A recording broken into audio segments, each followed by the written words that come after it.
इस वीडियो में हम पढ़ेंगे रेगुलेशन नंबर 8 जो कि क्या है, notice of dangerous occurrence and accident. Notice of dangerous occurrence और एक्सीडेंट, अगर एक्सीडेंट होता है या कोई भी एक इवेंट होता है जिससे कि इंजरी होता है पर्सन को, तो उसका नोटिस हमको भेजना पड़ेगा। किसे भेजेंगे, किस फॉर्म में भेजेंगे, कितने दिनों के अंदर भेजेंगे, ये सब क्वेश्चन आ सकता है जो हम अभी डिस्कस करने वाले हैं।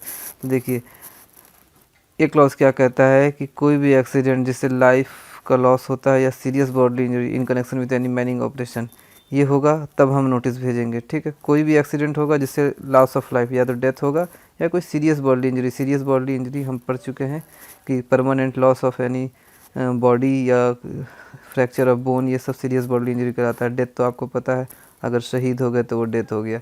ये होगा तब अपन नोटिस भेजेंगे। और या कोई भी ऐसा आइडेंटिफिएबल इवेंट होता है, कोई भी ऐसा आइडेंटिफिएबल इवेंट होता है जिससे कि किसी पर्सन को इंजरी होता है वर्क के दौरान, कोई पर्सन काम कर रहा है उस दौरान किसी भी इवेंट से अगर इंजरी होता है, तब हम नोटिस भेजेंगे। और इसको हम क्या कहेंगे, dangerous occurrence.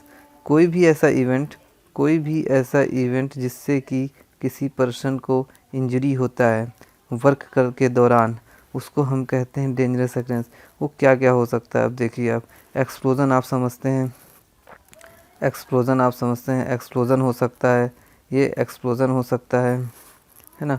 Spontaneous heating, fire लग गया, स्पॉन्टेनियस हीटिंग के कारण कुछ हो गया, स्मोक आ गया पूरे माइंस में, तो ये सब के कारण अगर किसी को पर्सन को इंजरी होता है, कोई बेहोश होता है, तो ये भी आपका डेंजरस अकरेंस कहलाएगा। फायर लगना, आग लगना डेंजरस अकरेंस होता है।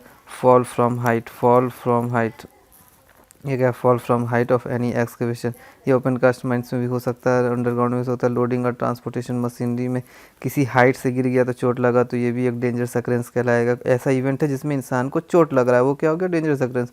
Bursting of equipment under pressure, कि अंडर प्रेशर में कोई इक्विपमेंट फट जाता है, जैसे आप मान लीजिए टायर फटता है तो इससे इंजरी होता है किसी पर्सन को, तो ये हो गया बर्स्टिंग ऑफ इक्विपमेंट। ठीक है, इन्फ्लक्स ऑफ इनफ्लेमेबल और नॉक्सियस गैसेस, ये तो आप जानते ही हैं, इनफ्लेमेबल नॉक्सियस गैसेस कितने खतरनाक होते हैं, उसके कारण अगर कोई इंजरी हुआ। ठीक है, इरप्शन डस्ट ऑफ वाटर और अदर लिक्विड मैटर, वाटर का तो अंडरग्राउंड माइंस में आप सुनते रहते हैं कि पानी भर गया, ये हो गया, वो हो गया, तो ये हो सकता है। और ये क्या होता है, instantaneous failure of pillar, part of pillar several parts of bump, जो किसको कोल बम्प बोलते हैं ना, पिलर से अचानक से कोयला फेंकाता है प्रेशर के कारण, अंदर में प्रेशर बनते रहता है, फिर अचानक से कोयला फैलाता है, जिसको कोल बम्प कहते हैं। तो इसके कारण भी पर्सन को इंजरी हो सकता है। Premature collapse of any part of the working, कहीं से भी बिलो ग्राउंड में, अंडरग्राउंड में कहीं भी छत गिर सकता है। Any accident due to explosive, explosive से भी कई एक्सीडेंट होते हैं। ठीक है, breakage of fracture rope, chain, head gear pulley, जो अपना वाइंडिंग सिस्टम है उसमें कुछ भी अगर रोप, हेड गियर पुल्ली कुछ भी टूटा तो पर्सन को इंजरी हो सकता है।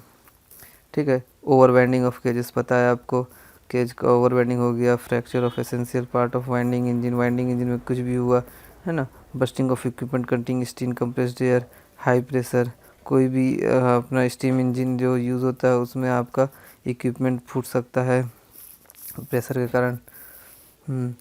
कोई भी एसेंशियल, कोई भी मशीन का एसेंशियल पार्ट्स अगर फेलियर होता है, वेयर बाई सेफ्टी पर्सन में भी इंडेंजर, ये सब हो सकता है। A slide causing injury to any person, अगर कोई भी पर्सन गिर गया, अब फिसल सकता है, इंसान है कहीं भी फिसल सकता है। 17th पॉइंट क्या है, फेलियर ऑफ डंप और side in open cast working. Failure of dump in side open cast working में जो हम डंप करते हैं, जो भी मिट्टी वगैरह जो भी डंप करते हैं वो फेल हो जाता है, तो पूरा मिट्टी बह के नीचे आ जाता है, जिससे कि इंजरी हो जाती है। सारे मशीन पूरे हमारे क्या उस मिट्टी में धंस जाते हैं, फंस जाते हैं। और क्या होता है, फेलियर स्ट्रक्चर इंस्टॉलेशन, कोई भी स्ट्रक्चर है वो फेल हो सकता है। इंस्टॉलेशन जो भी हमारा आसपास हुआ है वो सब क्या हो सकता है, फेल हो सकता है, तो उसमें इंजरी हो गई। और spark generated due to electric flash over causing burn injury to person. Spark, अब भाई माइंस चल रहा है हमारा, ओपन कास्ट माइंस, इतने बड़े बड़े मशीन चलते हैं जो कि इलेक्ट्रिसिटी से चलते हैं, तो उससे कहीं भी इंजरी हो सकता है स्पार्क से। तो ये जो हमने 19 पॉइंट डिस्कस किए, ये सब किसके अंदर आएंगे, डेंजरस अकरेंस। इन सब से किसी भी पर्सन को अगर इंजरी होता है इन इवेंट्स से, तो वो क्या कहलाता है, डेंजरस अकरेंस। अब देखिए, अगर ये हुआ, एक्सीडेंट हुआ, सीरियस बॉडी इंजरी या कोई भी डेथ हुआ, तो भेजेंगे अपन नोटिस। और या तो डेंजरस अकरेंस जो 19 पॉइंट हमने गिनाए हैं उनमें से कुछ भी हुआ तो अपन नोटिस भेजेंगे। अब कौन भेजेगा, तो सबसे पहले देखिए कौन भेजेगा, तो ऑनर, एजेंट और मैनेजर भेजेगा। मैक्सिमम जगह कौन भेजता है, ऑनर, एजेंट या मैनेजर, इन तीनों में से कोई एक भेजेगा। तो अगर मान लीजिए जब भी एक्सीडेंट हुआ, कोई भी एक्सीडेंट हुआ, तो ऑनर, एजेंट और मैनेजर क्या करेंगे, फोर्थविथ inform the regional inspector, regional inspector को तुरंत इन्फॉर्म करेंगे। जैसे एक्सीडेंट हुआ तुरंत अपन क्या करेंगे, रीजनल इंस्पेक्टर को इन्फॉर्म करेंगे कि भैया एक्सीडेंट हो गया है। ठीक है, अबाउट द अकरेंस बताएंगे, तुरंत बताएंगे। क्या क्या चीज़ से बता सकते हैं, टेलीफोन से बता सकते हैं, फैक्स से बता सकते हैं, ईमेल से बता सकते हैं, या किसी भी स्पेशल मैसेंजर। आजकल स्पेशल मैसेंजर क्या आ गया, व्हाट्सएप, फेसबुक या कुछ भी, अगर टेलीग्राम है, कुछ भी है, उससे अपन बता सकते हैं। रीजनल इंस्पेक्टर को तुरंत बताएंगे। ठीक, तुरंत हमने बता दिया। फिर क्या करना है, 24 घंटे के अंदर, टॉप 24 आवर्स, विदिन 24 आवर्स इस टाइप का जो भी अकरेंस होगा, तो 24 आवर्स के अंदर क्या करेंगे, हम नोटिस भेजेंगे। किस फॉर्म में भेजेंगे, फॉर्म में भेजेंगे आपका ये क्या डेंजरस अकरेंस है, डेंजरस अकरेंस होता है टू, फॉर्म में भेजेंगे। किसको भेजेंगे, ये देखिए चीफ इंस्पेक्टर और डिस्ट्रिक्ट मजिस्ट्रेट को भेजेंगे। ठीक है, for the purpose to district chief inspector in the case of accident mention in clause A. ठीक, चीफ इंस्पेक्टर को भेजेंगे, डिस्ट्रिक्ट मजिस्ट्रेट को भेजेंगे और रीजनल इंस्पेक्टर को भेजेंगे 24 घंटे के अंदर। और अगर क्लॉज ए में क्या बोला था हमने, क्लॉज ए में बोला था कि सीरियस बॉडली इंजरी हो गया है या डेथ हो गया है, तो competent authority for payment of compensation को ही भेजेंगे। एक अथॉरिटी रहती है हमारी जो कि किसमें जो क्या काम करती है, अथॉरिटी वो कंपनसेशन देती है। मान लीजिए आपको एक्सीडेंट हो गया या डेथ हो गया, तो तुरंत आपके फैमिली को, नॉमिनीज़ को क्या करेगी, कंपनसेशन देगी। कि क्या कितना कुछ पैसे फिक्स रहते हैं, वो क्या देगी, कंपनसेशन के रूप में देगी। ठीक है, और ये जो भी प्रोवाइड किया गया है कि कोई भी सेंड ईमेल से अगर किया गया है तो उसको फैक्स या लेटर भेजना ज़रूरी है ना। अगर हम ईमेल भेज दिए हैं तो उसको फैक्स और लेटर में कन्वर्ट करके भेजना ही पड़ेगा। तो ये अपना पॉइंट नंबर 1 हो गया। ठीक, अब ये जो नोटिस ऑफ एक्सीडेंट हम किस फॉर्म में देंगे, एक चीज़ बच गया कि किस फॉर्म में देंगे। ये जो नोटिस ऑफ एक्सीडेंट है ना, किस फॉर्म में देंगे, तो इसको देखिए, नोटिस ऑफ एक्सीडेंट हम देंगे फॉर्म 4A में, फॉर्म 4A में देंगे। कोई भी नोटिस ऑफ एक्सीडेंट होता है तो उसको हम क्या करेंगे, फॉर्म A में देंगे। और ये तो हमने कर दिया कि रीजनल इंस्पेक्टर को तुरंत बता दिया, और 24 घंटे के अंदर चीफ इंस्पेक्टर और डिस्ट्रिक्ट मजिस्ट्रेट को भी बता दिया हमने, ये बता दिया। और कॉम्पिटेंट अथॉरिटी को अगर सीरियस बॉडली इंजरी या डेथ हुआ है तो कॉम्पिटेंट अथॉरिटी को कंपनसेशन का ही बता दिया। अब क्या दूसरा पॉइंट क्या बोलता है कि ये जो भी हमने नोटिस भेजा है उसको क्या करेंगे हम, 14 दिन के लिए, नॉट लेस देन 14 डेज, 14 दिन के लिए माइन के ऑफिस के नोटिस बोर्ड में लगाएंगे। माइंस के ऑफिस के नोटिस बोर्ड में लगाएगा। कौन लगाएगा, ऑनर, एजेंट या मैनेजर। 14 दिन के लिए लगा के रखेगा, not less than 14 days from the date of such exhibition. जब भी ये एक्सीडेंट वगैरह होगा तो उससे 14 दिन तक हम क्या करेंगे, नोटिस बोर्ड में लगा के रखेंगे जो भी हमने एक्सीडेंट का नोटिस भेजा है चीफ इंस्पेक्टर, रीजनल इंस्पेक्टर को। ये हो गया।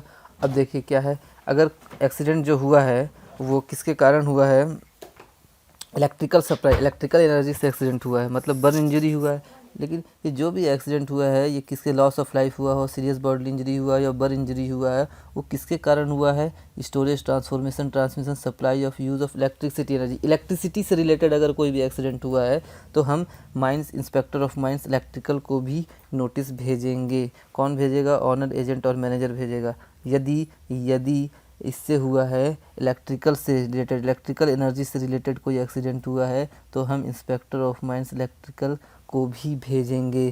कैसे भेजेंगे, टेलीफोन से भेज सकते हैं, फैक्स, ईमेल और स्पेशल मैसेंजर से तुरंत भेजेंगे, फोर्थविथ तुरंत। किसको भेजेंगे, अगर इलेक्ट्रिकल से रिलेटेड है तो जैसे ही एक्सीडेंट हुआ हमने तुरंत भेज दिया, किसको, इंस्पेक्टर ऑफ माइंस इलेक्ट्रिकल को भी भेजा कि भैया आपके इलेक्ट्रिकल से ये एक्सीडेंट हो गया है, आगे देख लीजिए। प्रोवाइड इनका स्टेज नोटिस ईमेल इसे भी फॉरवर्ड, अगर ईमेल से भेजा है वही चीज़, अगर ईमेल से भेजा है तो तुरंत हम टैक्स और फैक्स और लेटर से भेजेंगे। ये हो गया। अब देखिए, इफ़ डेथ रिजल्ट, हाँ क्या हुआ, अगर मान लीजिए आपका सीरियस बॉडली इंजरी हुआ था, सीरियस इंजरी हुआ था, उससे डेथ हो गया। पहले सीरियस बॉडली इंजरी हुआ था, जब हुआ था तो सीरियस इंजरी था, लेकिन उसके बाद डेथ हो गया। और या तो सिर्फ इंजरी था, हल्का फुल्का इंजरी था, लेकिन वो कुछ समय बाद सीरियस हो गया, बिकम्स सीरियस, तो क्या करेगा, ऑनर, एजेंट और मैनेजर रहेगा, वो 24 आवर्स के अंदर, 24 आवर्स के अंदर तुरंत नोटिस देगा, किसे इन्फॉर्म करेगा, नोटिस में डिस्ट्रिक्ट मजिस्ट्रेट, चीफ इंस्पेक्टर और रीजनल इंस्पेक्टर को। और कंप्लेंट अथॉरिटी कब काम आता है? जब सीरियस बॉडी इंजरी हो जाता है या डेथ हो जाता है तो कॉम्पिटेंट अथॉरिटी तुरंत पैसा देता है उसे, उसके नॉमिनीज़ को। और अगर इंजरी इलेक्ट्रिकल से रिलेटेड है तो वही है, इलेक्ट्रिकल से रिलेटेड है तो इंस्पेक्टर ऑफ माइंस इलेक्ट्रिकल को भी हम बताएंगे। ठीक, तो चौथा पॉइंट ये कहता है कि यदि कोई सीरियस इंजरी था, उससे डेथ हो गया, और या तो इंजरी था वो सीरियस हो गया, तो क्या करेगा? 24 घंटे के अंदर ऑनर, एजेंट और मैनेजर क्या करेगा?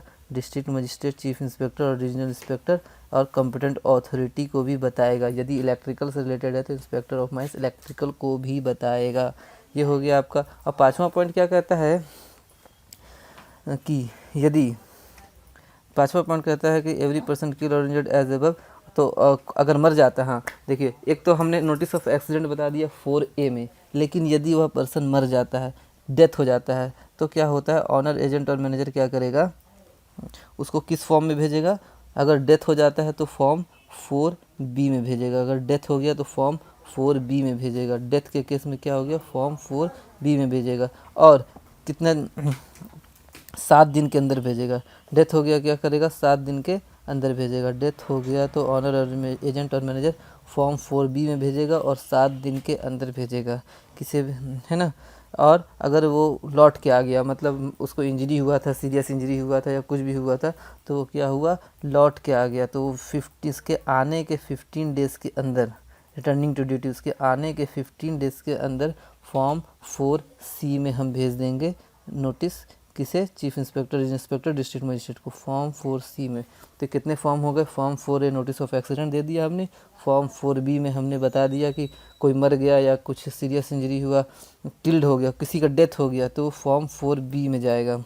और वही पर्सन 7 दिन के अंदर, और अगर कोई पर्सन इंजरी था वो वापस आके ड्यूटी ज्वाइन कर लेता है तो वो फॉर्म 4C में जाएगा। तो ये हो गया आपका नोटिस ऑफ एक्सीडेंट, ये हो गया आपका नोटिस ऑफ एक्सीडेंट और डेंजरस अकरेंस।